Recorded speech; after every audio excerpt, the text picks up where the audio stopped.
when I cause an injury, let's say I smack this guy in the groin hard enough to injure his testicles.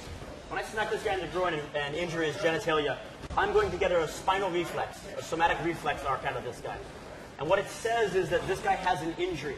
And the reason that's important is because once I cause that initial injury, I'm able to cause additional injuries. That first injury changes the situation in my favor.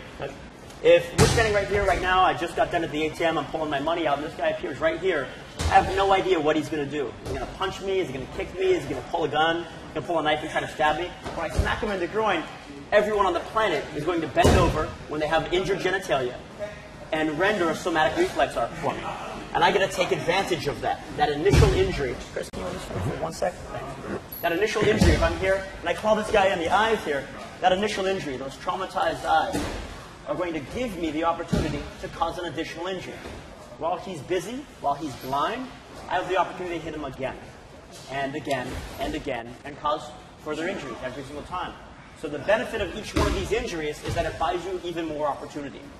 And as we go one by one, we're going to be destroying portions of his body, pulling things out of his toolkit, throwing them away, ruining his ability to operate successfully in violence, and giving ourselves the opportunity to take control of violence every single time.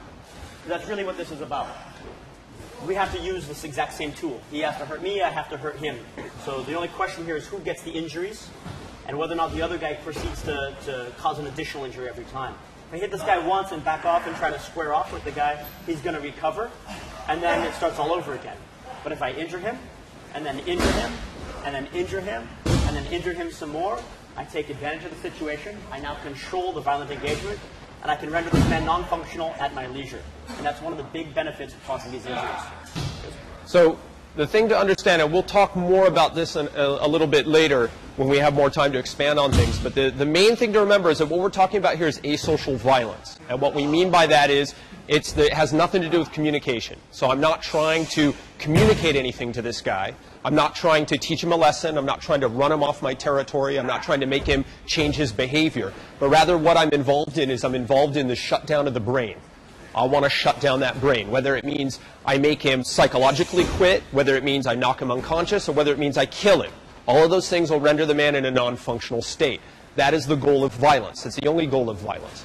And we get to that goal through targets. That's why we call this target-focused training, because as Torin illustrated there, I need to strike points in the body. I need to put force into points in the body that cause injuries. And when we talk about injuries, what we mean is trauma. So we're not talking about something that hurts in the sense of, ow, that hurt, but rather the body, the natural functioning of the body is going to be altered in such a way that it doesn't work anymore.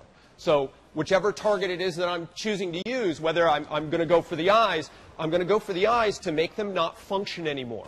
If I decide to punch him in the ribs, I'm going to punch him in the ribs to make sure they don't function anymore. If I kick him in the throat, I'm going to kick him in the throat to make sure it doesn't function anymore. Okay, that's what we mean when we mean injury. Thanks, Dutch.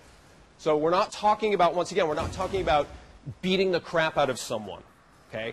If I'm going to take the knee, I break the knee because I want to make sure if I'm going to spend time on this target, it's not going to work anymore when I'm done with it. That's what we mean by injury. And you're going to, as Torrent said earlier, we're going to stack these injuries together in sequence so that by the end of this, the guy's on the ground and he's not getting back up off the ground. And that's going to take you, really just a matter of seconds. It's not going to take very long at all. But this is the difference between going with this guy in a competitive mode where I'm going to face off with him and we're going to go toe-to-toe doing chess at 90 miles an hour. When really what violence is, it's not chess at 90 miles an hour, it's a claw hammer to the head.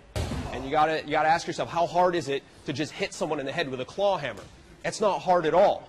And in fact, one of the things about violence that you need to understand is that the people in our society who are the best at violence, the criminal sociopaths, have no training.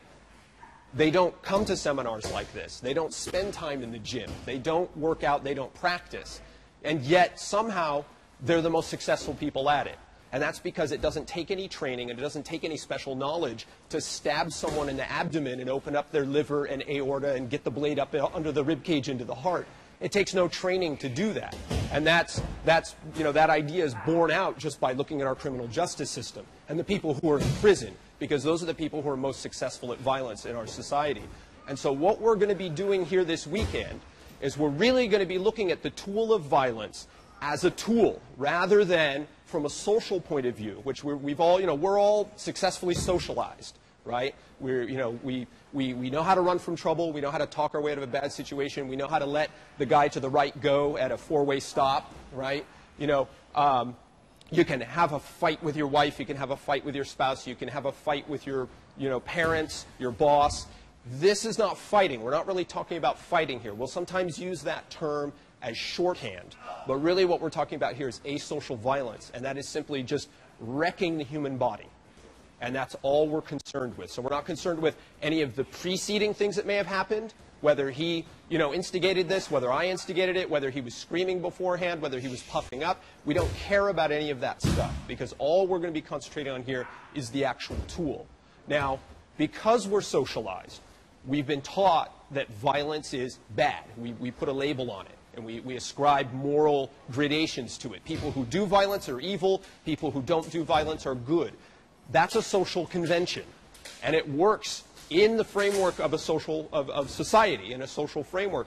That works great because it keeps us from making violence a part of our everyday lives, which is a good thing. But the problem with that is when you then run into somebody who doesn't have those same hooks, the sociopath, the criminal sociopath, does not have that socialization. And they don't care. They know that in order to get this stuff done, you got to get into the guy, you got to injure him, you got to put him on the ground, and you got to make sure he stays on the ground. Stomp him to death on the ground. That's what they know. And once again, it takes no training to be able to do that. So we're going to spend this weekend now looking at the tool of violence as a tool, much in the way you would look at that claw hammer. Because, most of the time, right, you're going to use that claw hammer to drive nails. Or you can use it to murder someone by plastering them in the head with it. But the point is, the tool itself has no, moral component to it. It's how the tool is used. And so likewise, we're going to give you the tool of violence, but without any of the social constraints upon it, because we're not going to be using it within the social framework. We're going to be using it within the absolute framework that violence actually works best.